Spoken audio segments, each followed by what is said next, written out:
नमस्कार, मैं रजनीश पचौरी आपका इस जीएस सरोवर के यूट्यूब चैनल पर स्वागत करता हूं। उम्मीद करता हूं आप सभी लोग वीडियो बराबर देख रहे होंगे और अपने नोट्स बना रहे होंगे। तो आज हम बात करेंगे एक नए कानून के विषय में। जैसे हमने कल बात की थी, हमारा अधिनियम जो आया था भारत शासन अधिनियम 1935, और बताया था आपको कि हमारा जो संविधान का जो गठन हुआ, उसमें 200 से अधिक प्रावधान हमारे 1935 के अधिनियम से ही लिए गए थे। आगे चल के हम पढ़ेंगे इसे। और कल हमने आपको बताया था 1935 के अधिनियम के द्वारा ही 1937 में प्रांतों में विधानसभा के चुनाव हुए थे, और उस चुनाव के आधार पर सरकार का गठन भी हुआ था। तो देखेंगे उसमें सरकार का जो गठन हुआ, 11 प्रांतों में सरकार का गठन हुआ था। उस 11 में से 6 प्रांतों में कांग्रेस ने अपनी सरकार बनाई थी, और 3 प्रांतों में गठबंधन सरकार बनी थी कांग्रेस की, और 2 प्रांत जो बचे थे, 11 प्रांतों में चुनाव हुए थे। 2 प्रांतों में, एक प्रांत में मुस्लिम लीग ने सरकार बनाई थी, और एक में यूनियनिस्ट पार्टी और कृषक प्रजा पार्टी जो थी, उन्होंने मिलकर सरकार, गठबंधन सरकार बनाई थी। तो देखेंगे आगे चलकर, हम देखते हैं आपका 1937 के आधार पर, वर्ष 1937 के आधार पर प्रांतीय सरकारों का गठन कैसे हुआ। पहले तो चुनाव हुआ, और चुनाव के बाद में अभी हमने देखा कि 6 प्रांतों में कांग्रेस ने अपनी सरकार बनाई थी, निष्पक्ष सरकार बनी थी। मद्रास जो प्रांत था, मद्रास प्रांत में कांग्रेस की सरकार थी, और उसमें CR-चारी, मतलब मैंने शॉर्ट में लिखा हुआ है C राजगोपालाचारी, ये मुख्यमंत्री बने थे। कई बार ये क्वेश्चन पूछे जाते हैं, इन प्रांतों से प्रश्न पूछे जाते हैं कि इस प्रांत का पहला मुख्यमंत्री कौन था। तो C राजगोपालाचारी, कांग्रेस की सरकार थी। अगला आप देखते हैं, बम्बई प्रांत जो था उस समय, उसमें BG खरे मुख्यमंत्री बने थे, तब वहाँ भी सरकार कांग्रेस की थी, वहाँ भी कांग्रेस की सरकार थी। और अगला जो प्रांत है हमारा, देखेंगे मध्य प्रांत, यहाँ पर BN खरे मुख्यमंत्री बनाए गए थे, और सरकार कांग्रेस की थी। आप आगे चल के देखेंगे बिहार में आपका डॉक्टर श्री कृष्ण सिंह, ये मुख्यमंत्री बनाए गए थे, सरकार किसकी थी, कांग्रेस की थी। तो हमने देखा 6 राज्यों में कांग्रेस ने अपनी निष्पक्ष सरकार बनाई थी, स्वतंत्र सरकार जिसे कह सकते हैं। अपनी स्वतंत्र का मतलब अपनी निष्पक्ष, किसी का गठबंधन नहीं था उसमें। और बिहार के बाद में आप देखते हैं संयुक्त प्रांत, जिसे आप यूपी कहते हैं, उसे आप क्या कहते हैं आज, यूपी, उत्तर प्रदेश, ये यूपी है, संयुक्त प्रांत। तो यहाँ पर गोविंद वल्लभ पंत मुख्यमंत्री बनाए गए थे, और सरकार कांग्रेस की थी। और ये क्वेश्चन तो यूपी जीके में भी कई बार पूछा गया है। यूपी के जो यूपी स्पेशल जो क्वेश्चन होते हैं, परीक्षाएं होती हैं किसी डिपार्टमेंट की, तो उसमें कई बार ये क्वेश्चन पूछा गया है, यूपी के प्रथम मुख्यमंत्री कौन थे। तो कौन थे, गोविंद वल्लभ पंत, सरकार कांग्रेस की थी। और उड़ीसा प्रांत में भी BN दास मुख्यमंत्री बने थे, सरकार यहाँ पर भी कांग्रेस की थी। तो 1 2 3 4 5 6 प्रांतों में कांग्रेस ने अपनी सरकार बनाई थी, और 2 प्रांतों में, 3 में गठबंधन सरकार थी, और यहाँ मुस्लिम लीग ने सरकार बनाई थी। अगला आपका आता है उत्तर पश्चिम सीमा प्रांत, यहाँ डॉक्टर खान साहब मुख्यमंत्री थे, डॉक्टर खान साहब, और गठबंधन सरकार थी, कांग्रेस से गठबंधन किया था सरकार ने, और गठबंधन सरकार थी यहाँ पर। और सिंध प्रांत जो था, उसमें अल्लाह बख्श ये मुख्यमंत्री बने थे, मुस्लिम लीग की सरकार थी यहाँ पर, मुस्लिम लीग का गठन जो हुआ था उसकी सरकार थी। और असम में मोहम्मद सादुल्ला मुख्यमंत्री बने थे, और यहाँ पर भी गठबंधन सरकार थी कांग्रेस की। और आगे आप देखते हैं पंजाब में सिकंदर हयात खान, कई बार ये क्वेश्चन आया है, पंजाब के प्रथम मुख्यमंत्री का नाम बताइए। सिकंदर हयात खान ये मुख्यमंत्री बने थे, और यूनियनिस्ट पार्टी की सरकार थी, है ना। आगे देखते हैं बंगाल प्रांत जो था, वहाँ भी गठबंधन सरकार का गठन हुआ था, और फजलुल हक यहाँ पर मुख्यमंत्री बने थे। तो इस प्रकार से हमने देखा 11 प्रांतों में चुनाव हुए, 11 में से 6 प्रांतों में सरकार निष्पक्ष बनी थी कांग्रेस की, 2 प्रांतों में गठबंधन सरकार बनी थी, और 2 प्रांतों में आपने देखा मुस्लिम लीग और यूनियनिस्ट पार्टी ने सरकार बनाई थी। ये जो चुनाव हुए थे ये हमारे 1935 का भारत शासन अधिनियम जो आया था उसी के आधार पर ये चुनाव कराए गए थे। तो देखेंगे, और 1935 का जो अधिनियम था आप इसे नोट कर लेंगे, फिर मैं इसे हटा देता हूँ। इसे आप, ये बहुत ज़रूरी है, इससे बहुत सारे क्वेश्चन आते हैं। कभी कोई पूछ लेता है यूपी के प्रथम मुख्यमंत्री का नाम बताइए, बिहार के प्रथम मुख्यमंत्री का नाम बताइए, मध्य प्रांत के प्रथम मुख्यमंत्री का नाम बताइए, और इस प्रकार से आपसे पूछता है बंगाल के प्रथम मुख्यमंत्री का नाम बताइए। तो इस प्रकार से क्वेश्चन पूछे जाते हैं। और 1935 का जो भारत शासन अधिनियम जो था, उस अधिनियम को नेहरू जी ने उसको कहा था, उस अधिनियम के लिए 1935 के लिए, कि ये अधिनियम, इसमें अनेक ब्रेक हैं लेकिन इंजन एक भी नहीं है, इस अधिनियम के लिए कहा था। और आप इसे नोट करेंगे, मैं इसे यहाँ से, अब आपने नोट कर लिया होगा, मैं इसे हटा देता हूँ।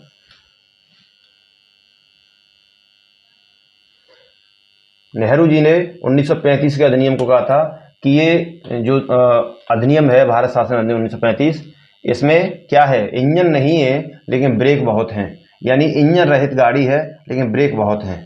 ये नेहरू जी ने इसके लिए कहा था। तो ये आपने नोट किया, इसे आप नोट करेंगे। नेहरू ने कहा था इसके लिए, 1935 का भारत शासन अधिनियम जो आया था उसके लिए कहा था कि अनेक ब्रेकों वाली इंजन रहित गाड़ी है, यानी ब्रेक तो बहुत हैं लेकिन इंजन इस गाड़ी में नहीं है। और मोहम्मद अली जिन्ना जो थे उन्होंने इसे बिल्कुल सड़ा गला और सबसे बुरा कानून कहा था। मोहम्मद जिन्ना ने इसे कहा था सड़ा गला और सबसे बुरा कानून, इस अधिनियम को 1935 के अधिनियम को बताया था। और आपने देखा गोलमेज सम्मेलन हुए थे, उसके बाद में आपका पूना पैक्ट हुआ था, हमने पिछली क्लास में देखा।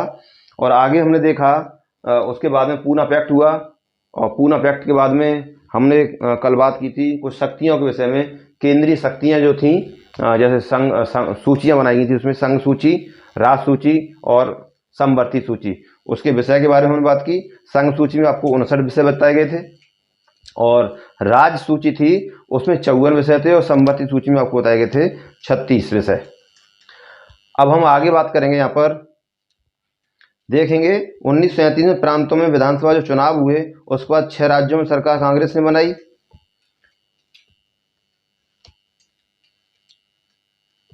और हुआ क्या, उसी 1939 में द्वितीय विश्व युद्ध प्रारंभ हो गया। द्वितीय विश्व युद्ध 1939 में प्रारंभ हुआ, और द्वितीय विश्व युद्ध में अंग्रेजों ने भारतीयों के बगैर पूछे, बगैर इच्छा के हम भारतीयों को द्वितीय विश्व युद्ध में झोंक दिया। इससे क्या हुआ, हमारी ये जो चुनाव हुए थे, इन विधानसभाओं से हमारे जो सदस्य थे भारत के, उन्होंने सबने इस्तीफा दे दिया, क्योंकि बगैर पूछे हमें युद्ध में ढकेल दिया। हम युद्ध में जाना नहीं चाहते थे। वैसे तो 1914 में प्रथम विश्व युद्ध जब हुआ, तो वहाँ पर 1915 में जब गांधी दक्षिण अफ्रीका से वापस आए, तो गांधी जी ने अपना भ्रमण किया, देश में भ्रमण किया। और भ्रमण करने के बाद जब उन्हें अंग्रेजों को लगा कि ये ही एक ऐसा व्यक्ति है जो कुछ कर सकता है भारत के लिए, मतलब हमारे भारत के लिए क्या, हमारे लिए, तो गांधी जी से कहा था कि हमारे इस प्रथम विश्व युद्ध में हमारा साथ दिया जाए तो हम आगे चल के आपको डोमिनियन स्टेट या स्वतंत्र राज्य का दर्जा दे देंगे हम भारत को। तो केवल एक छलावा था। प्रथम विश्व युद्ध में गांधी जी के कहने पर हम भारतीयों ने उसमें प्रथम विश्व युद्ध में भाग लिया। और उसके बाद में आपने देखा प्रथम विश्व युद्ध जीतने के बाद क्या हुआ था, जलियांवाला बाग हत्याकांड हुआ था, जिसमें हजारों लोग मारे गए थे। तो इससे ये सबसे बड़ी घटना थी हमारे भारत की। और आज भी उस घटना को जब हम सोचते हैं तो मतलब वहाँ तक पहुँचते हैं कि कैसा हुआ था। उसमें एक दो ऐसा ही बताया जाता है, एक दो छोटे बच्चे जो मात्र 2 माह के 3 माह के बच्चे थे, वो भी गोलियों से मारे गए थे। तो उसमें धोखा मिला। तो 1939 का द्वितीय विश्व युद्ध जब प्रारंभ हुआ, तो उसमें भी हमसे मदद मांगी गई कि हमारी मदद करें इस युद्ध में, जब हम ये युद्ध जीत जाएंगे उसके बाद हम आपको स्वतंत्र कर देंगे। लेकिन गांधी जी ने इसे अस्वीकार कर दिया, क्योंकि हम गांधी जी ने कहा कि हम पहले आपने जो हमें जो वादा किया था 1914 का प्रथम विश्व युद्ध में, वो हम देख चुके हैं, उसमें हमने आपका साथ दिया। और गांधी जी ने जब प्रथम विश्व युद्ध में साथ दिया और हमारे लोगों ने भी साथ दिया, तो गांधी जी को भर्ती करने वाला सार्जेंट भी कहा गया है। तो उसमें आपने हमें धोखा दिया और अब ये द्वितीय विश्व युद्ध प्रारंभ हो रहा है, आप हमें आगे का जो बता रहे हैं, ये जो व्यवस्था क्या हम भारत को स्वतंत्र कर देंगे, ये हम पहले देख चुके हैं। और पहले जब हमने आपका साथ दिया तो आपने हमें क्या दिया, जलियांवाला बाग हत्याकांड दिया। तो हमारे भारतीय जो थे उन्होंने इस्तीफा, इस विधानसभा से इस्तीफा दिया। द्वितीय विश्व युद्ध में भारत की बगैर मर्जी के हमें द्वितीय विश्व युद्ध में शामिल कर लिया। तो विधानसभा से जो थी, विधानसभा जो अभी हमने देखा था, विधानसभा से हमारे भारतीयों ने इस्तीफा दिया। और इस्तीफा देने के बाद 22 दिसंबर 1939 को मुस्लिम लीग ने इस मुक्ति दिवस मनाया था। मुक्ति दिवस 22 दिसंबर 1939 को मुस्लिम लीग ने क्या बनाया था, मुक्ति दिवस मनाया था। तो द्वितीय विश्व युद्ध प्रारंभ हुआ और द्वितीय विश्व युद्ध में आपने देखा क्या है कि जापान उसमें एक शक्ति के रूप में था। जापान एक बड़ी शक्ति थी और जापान ने अमेरिका के पर्ल हार्बर द्वीप पर, पर्ल हार्बर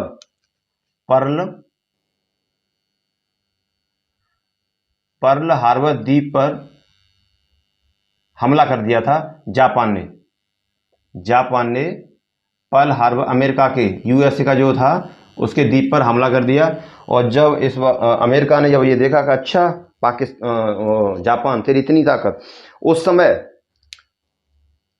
अमेरिका उस समय तक शांत था, लेकिन अमेरिका ने फिर कहीं जाकर, आपने देखा है, इतिहास में पढ़ते हैं कि हिरोशिमा नागासाकी पे परमाणु बम गिराए थे। और उस जापान की गर्मी जो थी जापान उसमें एक ताकतवर देश था, तो जापान की जो गर्मी थी वो हमेशा के लिए ठंडी कर दी, एकदम शीतल कर दिया उसे। 2 बम गिराए, हिरोशिमा नागासाकी, 6 अगस्त और 9 अगस्त को 1945 में गिराए थे। तो उसके बाद में आप देखते हैं जब हमला कर दिया तो ये जापान को हमेशा के लिए ठंडा कर दिया। आज तक जापान बिल्कुल शीतल बना हुआ है, एकदम बर्फ की तरह है। तो इस प्रकार से आप देखेंगे 22 दिसंबर 1939 को मुक्ति दिवस मनाया गया था। किसके उपलक्ष्य में? विधानसभा से इस्तीफा दे दिया था हम भारतीयों ने, इसलिए, है ना। और इस्तीफा क्यों दिया? क्योंकि हम भारतीयों को द्वितीय विश्व युद्ध में जबरदस्ती, बगैर पूछे, बगैर अनुमति के, बगैर इच्छा के हमें उसमें झोंक दिया गया था। तो अपने ही लोग हमेशा गद्दार निकले। देखिए, मुगल शासन हमारे देश में रहा, वहाँ भी अपने ही लोग थे। लोग कहते हैं इतिहास में कि यदि पृथ्वीराज चौहान ने गौरी को उस समय न छोड़ा होता तो भारत का इतिहास कुछ और होता। ऐसे ही जब मुगल भारत में आए, इन्होंने शासन किया और शासन करते रहे। उसके बाद में कहते हैं कि मुगल यदि ठीक शासन कर रहे होते तो आज अंग्रेज भारत में नहीं आए होते। तो अपनों ने ही कहीं न कहीं दगाबाजी की। जयचंद ने, देखा आपने, जयचंद ने ही उसको, गौरी को आमंत्रित किया था युद्ध के लिए और भारत पर आक्रमण करने के लिए, पृथ्वीराज चौहान की वजह से। तो कहीं न कहीं यहाँ अपने लोगों ने ही, अपने ही जो लोग थे उन्होंने ही धोखा दिया और उसके शिकार वो भी हुए। ऐसा नहीं वो नहीं हुए। जयचंद को भी तो गौरी ने मारा था चंदावर के युद्ध में, 1194 चंदावर का युद्ध हुआ था, उसमें जयचंद को भी उसने किनारे लगा दिया था। तो ये हुआ। और हम 22 दिसंबर को देखते हैं 1939 में मुक्ति दिवस मुस्लिम लीग ने मनाया। उसके बाद आप देखते हैं 8 अगस्त 1940 को अगस्त प्रस्ताव आया था। 8 अगस्त 1940 को अगस्त प्रस्ताव आया था और इसके विरोध में एक सत्याग्रह, व्यक्तिगत सत्याग्रह प्रारंभ हो गया था। व्यक्तिगत क्या हुआ? व्यक्तिगत सत्याग्रह प्रारंभ हुआ और ये प्रारंभ हुआ था 17 अक्टूबर 1940। 17 अक्टूबर 1940 को व्यक्तिगत सत्याग्रह प्रारंभ हुआ था। और प्रथम सत्याग्रही जो थे इसमें आप देख सकते हैं, प्रथम सत्याग्रही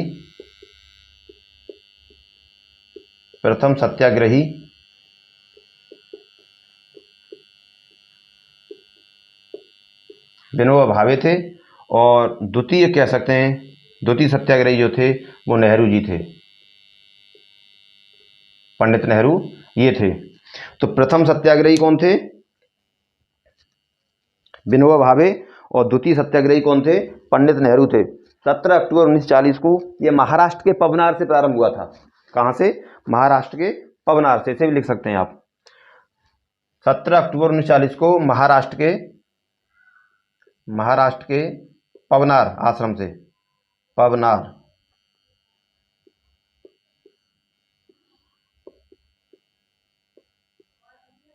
ये प्रथम सत्याग्रह प्रारंभ हुआ था। तो 1940 में आया था, 8 अगस्त 1940 को अगस्त प्रस्ताव आया था। और उसके बाद आप देखते हैं आगे चल के, आप इसे नोट कर लें।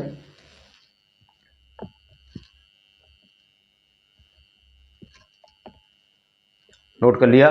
चलिए तो मैं इसे मिटा देता हूं और आगे देखेंगे। आगे ऊपर लिखा हुआ है हमारा 1900, आप देखते हैं 1942 में क्रिप्स मिशन भारत आया था। और स्टैफोर्ड क्रिप्स केवल एक सिंगल व्यक्ति थे, एक ही सदस्य थे ये, और यही आप इनका नाम स्टैफोर्ड क्रिप्स था, इन्हीं के नाम पर इसका नाम रख दिया Cripps mission.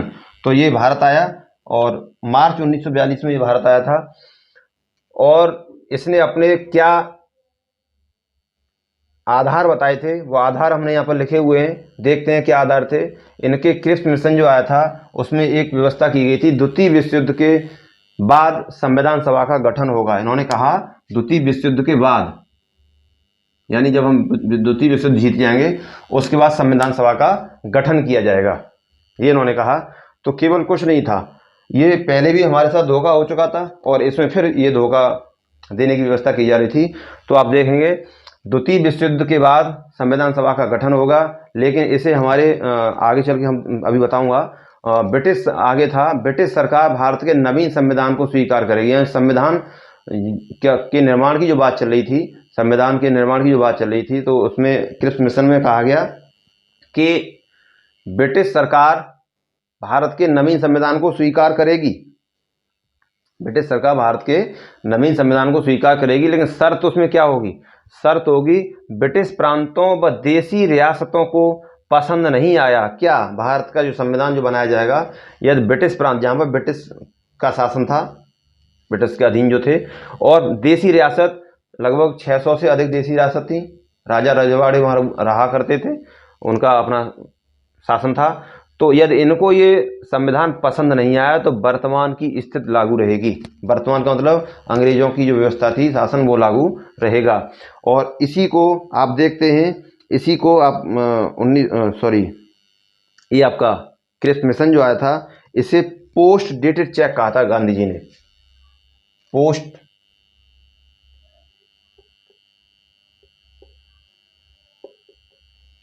Post dated cheque या उत्तर तिथि चेक कहा था गांधी जी ने इस क्रिप्स मिशन को। क्यों कहा था? क्योंकि हम 1914 के प्रथम विश्व युद्ध में धोखा देख चुके हैं। ऐसे ही वादे वहां किए गए थे, उसके बाद धोखा मिला क्या? जलियांवाला बाग हत्याकांड, है ना। उसके बाद में अब हमें यहाँ दोबारा से बताया जा रहा है कि आप अपना संविधान का निर्माण करेंगे, हमें तो संविधान स्वीकार होगा, लेकिन आपके इन ब्रिटिश प्रांतों को, जहाँ पर प्रांत ब्रिटिश के थे लेकिन लोग तो अपने ही थे, और उसमें देशी रियासत, यदि इनको संविधान पसंद नहीं है तो वर्तमान स्थिति फिर लागू कर दी जाएगी। तो ये क्या था? बेवकूफ़ बनाने वाली बात थी। तो इसलिए गांधी जी ने इसे क्या कह दिया? पोस्ट डेटेड चेक कह दिया। और नेहरू ने इसे कहा था ये ऐसा चेक है जिसका बैंक क्या हो चुका है? दिवालिया हो चुका है ना। नेहरू ने इसे कहा था। ऐसे प्रांतों का संविधान बनाने का, ऐसे प्रांतों को क्या होगा? जो प्रांत, कौन से? एक तो देशी रियासत या ब्रिटिश प्रांत जो इस संविधान को स्वीकार नहीं करते हैं, तो उन्हें संविधान बनाने का अधिकार होगा, यानी वो अपने लिए अलग संविधान बनाएंगे। इसका मतलब है, इस क्रिप्स मिशन को आप कैसे देखते हैं? भारत को और तोड़ने की बात की जा रही है। बर्मा को 1935 के द्वारा अलग कर दिया गया, और आप देख रहे हैं ऐसे प्रांतों को संविधान बनाने का अधिकार होगा, यानी वो अपना अलग संविधान बनाएंगे। तो भारत को कितने टुकड़ों में तोड़ने की व्यवस्था थी? ब्रिटिश सरकार भारत की सुरक्षा की जिम्मेदारी उठाएगी। इसी क्रिप्स मिशन में कहा गया था ब्रिटिश सरकार भारत की सुरक्षा की जिम्मेदारी उठाएगी, और ये हमारे जो कांग्रेस जो थी उसको ये पसंद नहीं था। यानी इस पर शक था कि ब्रिटिश सरकार क्या हमारी सुरक्षा करेगी। वो हम देखते आ रहे हैं, अभी तक जो हमारी सुरक्षाएं हो रही हैं वो हम बराबर देखते आ रहे हैं। इसलिए क्रिप्स मिशन को क्या कहते हैं, कांग्रेस ने अस्वीकार कर दिया था। कांग्रेस ने किस मिशन को स्वीकार नहीं किया था, अस्वीकार कर दिया था। और इसमें क्या था, इसमें औपनिवेशिक स्वराज की ही बात की गई। औपनिवेशिक मैंने हमने कल देखा था, एक विदेशी राजनीतिक सत्ता जिसके द्वारा हम अपने हाथ में अधिकार लेते हैं, शक्ति को अपने हाथ में लेते हैं, सत्ता को, शासन को अपने कंट्रोल में लेते हैं, वो बराबर रहेगा। और अगला था, और इसके लिए भी कोई तिथि निश्चित नहीं थी, यानी औपनिवेशिक रहेगा, स्वराज की बात की गई थी, लेकिन इसकी कोई तिथि नहीं होगी। और ये सारी बातें जो बताई थी, इसके लिए कोई निश्चित तिथि नहीं बताई गई। इसलिए गांधी जी ने कह दिया था ये तो पोस्ट डेटेड चेक है, इसका कोई आधार नहीं है ना। और इसीलिए नेहरू जी ने इसे क्या कहा था, ये ऐसा चेक है जिसका बैंक दिवालिया हो चुका है। तो आप इसे यहाँ तक नोट करेंगे, उसके बाद हम आगे बात करते हैं। नोट करें आप इसे।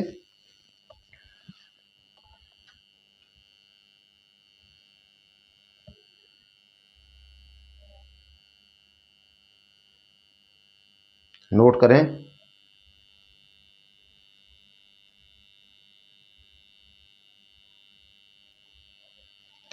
चलिए नोट कर लेंगे, नोट कर लिया होगा यहाँ तक। तो चलिए देखते हैं, ये था हमारा।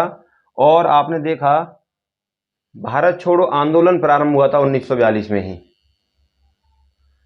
मुंबई के ग्वालियर टैंक में एक सभा हो रही थी, और उसमें 8 अगस्त 1942 को भारत छोड़ो आंदोलन की घोषणा की गई थी, और 9 अगस्त 1942 को भारत छोड़ो आंदोलन प्रारंभ होना था। लेकिन हम कहते हैं ना, अपने ही गद्दार थे। उस सभा में कुछ अपने भी लोग थे, उन्होंने जाके अंग्रेजों को सूचना दे दी, बोला कल से भारत छोड़ो आंदोलन, क्विट इंडिया मूवमेंट प्रारंभ होने वाला है। और गांधी जी ने नारा दिया है पहली बार उस सभा में, करो या मरो, डू एंड डाई, यानी इस बार बाबा अपने मूड में है और कुछ न कुछ करके ही छोड़ेगा। तो हुआ क्या, जब जाके सूचना अंग्रेजों को दी गई तो अंग्रेजों ने 0 आवर ऑपरेशन चला दिया। और हमारे जो अच्छे नेता थे, गांधी जी, नेहरू जी और इस प्रकार से जो नेता थे, उनको रात को 12 बजे ही गिरफ्तार कर लिया गया। यानी भारत छोड़ो आंदोलन प्रारंभ होने से पहले ही इन नेताओं को गिरफ्तार करके जेल में डाल दिया गया। तो अब आप देख सकते हैं, जब हमारे किसी भी आंदोलन का लीडर ही गिरफ्तार कर लिया जाएगा तो वो आंदोलन किस दिशा में जाएगा, उस आंदोलन का कोई आधार नहीं होगा। जैसे मान लीजिए अभी मैं कह देता हूँ कि एक आंदोलन चलाना है और उस आंदोलन का लीडर मैं हूँ, उस आंदोलन का लीडर मैं हूँ, और मुझे गिरफ्तार कर लिया जाए तो मेरा उद्देश्य क्या होगा। मुझे, जैसे मान लो मुझे किसी मैंने अपना आधार बना लिया कि मुझे दिल्ली तक पहुंचना है, मुझे आंदोलन प्रारंभ करके कहाँ तक पहुंचना है, दिल्ली तक पहुंचना है। और मैं इस आंदोलन को लीड कर रहा हूं, और प्लान क्या है कि हमें दिल्ली तक, या किसी भी, हमने स्टेट का नाम ले लिया, वहां तक हमें जाना है, दिल्ली तक जाना है, पंजाब पहुंचने का हमारा मेन उद्देश्य है। लेकिन जब मुझे गिरफ्तार कर लिया गया उसके बाद में, यानी मेन लीडर को गिरफ्तार कर लिया गया, उसके बाद में क्या वो भीड़ उसी डायरेक्शन में चलेगी जो चलना चाह रही थी? नहीं चल पाएगी, तितर बितर हो जाएगी। कुछ लोग क्या करेंगे, कुछ तो आपके पहुंच जाएंगे गाजियाबाद, कुछ गाजियाबाद पहुंचेंगे, कुछ आपके पंजाब पहुंचेंगे, और कुछ आपके राजस्थान की तरफ निकल लेंगे, क्योंकि सबके अपने अपने अलग मांग हैं। कुछ लोग दिल्ली जाना चाह रहे हैं, कुछ लोग पंजाब जाना चाह रहे हैं, कुछ लोग गाजियाबाद जाना चाह रहे हैं, कुछ मेरठ की तरफ निकलने वाले हैं, और कुछ आप देखेंगे लखनऊ की तरफ जाने वाले हैं। ये व्यवस्था थी। लेकिन जिस समय लीडर होता है तो उसने, लीडर ने अपने नेताओं, अपने जो सदस्य थे उनको बांध के रखा, और पहुंचना कहाँ था, दिल्ली। पहुंचना कहाँ था, दिल्ली। लेकिन जब लीडर गिरफ्तार हुआ तो ये लोग कहाँ पहुंच गए, कुछ लोग गाजियाबाद निकल गए, कुछ पंजाब निकल गए, कुछ लखनऊ निकल गए, कुछ राजस्थान के लिए निकल लिए, और कुछ लोग ऐसे तो सीधे दिल्ली पहुंचे। तो ये जो आंदोलन था, क्या ये सफल रहा, क्विट इंडिया मूवमेंट? आप इसे असफल भी नहीं कह सकते हैं, असफल भी नहीं था, सफल भी नहीं था, क्योंकि जाना था दिल्ली, पहुंच गए राजस्थान, गुजरात। कुछ लोग थे उन्हें केवल दिल्ली ही दिखाई दे रहा था, बोला मुझे तो दिल्ली पहुंचना, दिल्ली पहले कभी देखा नहीं है, इस बहाने से दिल्ली देख लेंगे। तो जिन्होंने दिल्ली नहीं देखा वो दिल्ली पहुंच गए, है ना। तो उनकी नज़र दिल्ली पर ही थी, तो वो तो दिल्ली पहुंच गए। लेकिन बाकी जो लोग थे वो तितर बितर हो गए। कुछ पंजाब के लिए निकल लिए, बोला पंजाब हमने नहीं देखा, दिल्ली तो देखा हुआ है। कुछ लोग बोले हमें गाजियाबाद बहुत दिन से नहीं देखा है, गाजियाबाद हमने देखा ही नहीं है, तो गाजियाबाद के लिए निकल लिए। कुछ बोला हमें लखनऊ जाना है, देख के आते हैं लखनऊ कैसा शहर है। और कुछ लोग राजस्थान के निकल लिए, देखते हैं वहाँ का रेगिस्तान कैसा है। तो ये तितर बितर हो गई भीड़, तो आंदोलन वो सफल नहीं हो पाया, है ना। अब हम आगे बात करेंगे। उसके बाद में आपकी आई थी 1945 में बेवेल योजना। बेवेल योजना, ये आपका बेवेल योजना जो आई थी 4 जून 1945 को आई थी। 4 जून 1945 को बेवेल योजना, ये बेवेल प्लान जो आया था, और इसमें व्यवस्था थी, बेवेल प्लान में क्या व्यवस्था थी वो देखते हैं। संवैधानिक गतिरोध को समाप्त करने के लिए बेवेल प्लान आया था, यानी संविधान को बनाने की जो मांग चल रही थी, जो आंदोलन चल रहे थे, गतिरोध जो चल रहे थे, उसको समाप्त करने के लिए वायसराय की कार्यकारिणी परिषद का गठन होगा इसी के द्वारा, जिसमें वायसराय व सैन्य प्रमुख को छोड़कर बाकी सभी भारतीय होंगे। यानी एक कार्यकारी समिति बनेगी, गठन होगा उसका, उसमें वायसराय और सैन्य प्रमुख वो अंग्रेजी होंगे, बाकी उसमें लोग भारतीय होंगे। ये इसमें व्यवस्था थी बेवेल योजना में। सवर्ण हिंदुओं और मुस्लिमों को समान प्रतिनिधित्व मिलेगा उसमें। यानी सवर्ण हिंदू मतलब कह सकते हैं आप किसे मानते हैं सवर्ण हिंदू, जैसे ब्राह्मण हैं, ठाकुर हैं, और आपके पठान भी आ जाते हैं उसमें, और आपके जैसे कह सकते हैं ये सवर्ण हिंदू में आते हैं। तो ये इनको उसमें समान प्रतिनिधित्व दिया जाएगा। वायसराय अकारण किसी भी काम पर वीटो नहीं करेगा। पहले वायसराय को एक ताकत थी, वीटो पावर थी, वीटो लगा सकता है, लेकिन यहाँ पर ये व्यवस्था की गई वायसराय अकारण नहीं करेगा। तो कारण क्या है? कारण तो उन्हीं पता है, हमें क्या पता है कारण क्या है, किस कारण से वीटो लगाया जाएगा, ये कारण हमें थोड़ी पता है। वो तो कारण है, और वो तो कारण उनका तो कारण होता है, वो कहीं भी कारण बन जाता है। तो ये था। भारत छोड़ो आंदोलन के दौरान गिरफ्तार जो नेता थे उन्हें रिहा किया जाएगा, ये व्यवस्था थी इसमें। बेवेल प्लान जो आया था उसमें थी कि भारत छोड़ो आंदोलन के दौरान, मैंने आपको बताया था 0 आवर ऑपरेशन चलाया था रात को 12 बजे, और सभी नेताओं को गिरफ्तार करके जेल में डाल दिया गया था। तो वो जो नेता गिरफ्तार किए थे उनको रिहा किया जाएगा, और सर्वदलीय सम्मेलन बुलाया जाएगा। यानी सभी जो दल हैं भारत के उनको बुलाकर एक बैठक होगी, और उसके बाद में आगे की जो भी निर्णय होगा वो लिया जाएगा। तो ये बेवेल प्लान जो 4 जून कब आया था, आप इसे लिख सकते हैं 4 जून 1945, 4 जून 1945 को बेवेल प्लान आया था। तो आप इसे नोट करेंगे, और फिर हम आगे बात करेंगे इसके विषय में।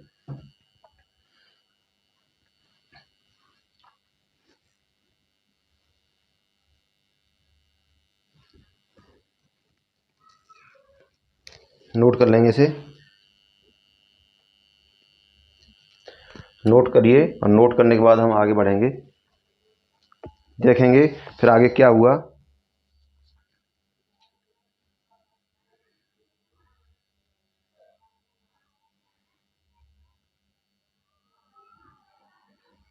चलिए नोट कर लिया। तो हम देखेंगे ये हमने इस प्रकार से। अच्छा, ये एक बात और है, यहाँ पर क्रिप्स मिशन भी कांग्रेस ने और मुस्लिम लीग ने उसे अस्वीकार कर दिया। कर क्यों दिया? कांग्रेस स्वतंत्र भारत का निर्माण चाहती थी, हमें पूर्ण स्वतंत्र का दर्जा दिया जाए, हमें स्वतंत्र किया जाए। और दूसरा, मुस्लिम लीग ने भी इसे क्रिप्स मिशन को अस्वीकार कर दिया। क्यों? मुस्लिम लीग ने आंशिक रूप से इसमें जो था, आंशिक रूप से पाकिस्तान की मांग जो थी मुस्लिम लीग की, वो इसमें आंशिक रूप से स्वीकार की गई थी। कोई भरोसा नहीं था, कोई निश्चित प्रावधान नहीं था कि पाकिस्तान बनेगा या नहीं बनेगा, तो इसलिए मुस्लिम लीग ने भी इसे अस्वीकार कर दिया था। बेवेल प्लान जो आया था उसमें भी यही व्यवस्था थी, ये सारे प्रावधान तो जो थे हमें भारतीयों को स्वीकार नहीं थे, इसलिए बेवेल प्लान भी कैंसिल हो गया था। तो ये हमने आज बात की किसके विषय में? एक तो हमने बात की 1937 में जो चुनाव हुए थे उसके विषय में हमने बात की, 1937 के चुनाव हुए, और उसके बाद में प्रांतों में सरकारों का गठन हुआ, और उसके बाद में क्रिप्स मिशन आया, भारत छोड़ो आंदोलन हुआ, और आपका बेवेल योजना आई। तो हमने इतना किया। अगला हम जो बात करेंगे वो अगले विषय के बारे में आगे हम बात करेंगे। उम्मीद करता हूँ कि आप वीडियो देख रहे होंगे और देखते रहेंगे, और अधिक से अधिक शेयर करेंगे, सब्सक्राइब करेंगे, लाइक करेंगे, और ज़्यादा से ज़्यादा लोगों को इसे शेयर करें, ताकि जो लोग फीस नहीं दे पाते हैं वो उन तक ये वीडियो पहुँचे, गांव के जो लोग हैं उन तक पहुँचे, और वो इसके माध्यम से पढ़ाई करके आगे बढ़ें। यही है। और आगे हम बात करेंगे अगले एक्शन के बारे में। अगला जो कानून था या जो प्लान आया था, सर्वदलीय सम्मेलन जो हुआ, आपने देखा ये क्या था, एक शिमला सम्मेलन था। तो ये आगे हम बात करेंगे अगली क्लास में। आज तक के लिए इतना काफ़ी है। मैं अपनी वाणी को यहीं विराम देता हूँ। नमस्कार।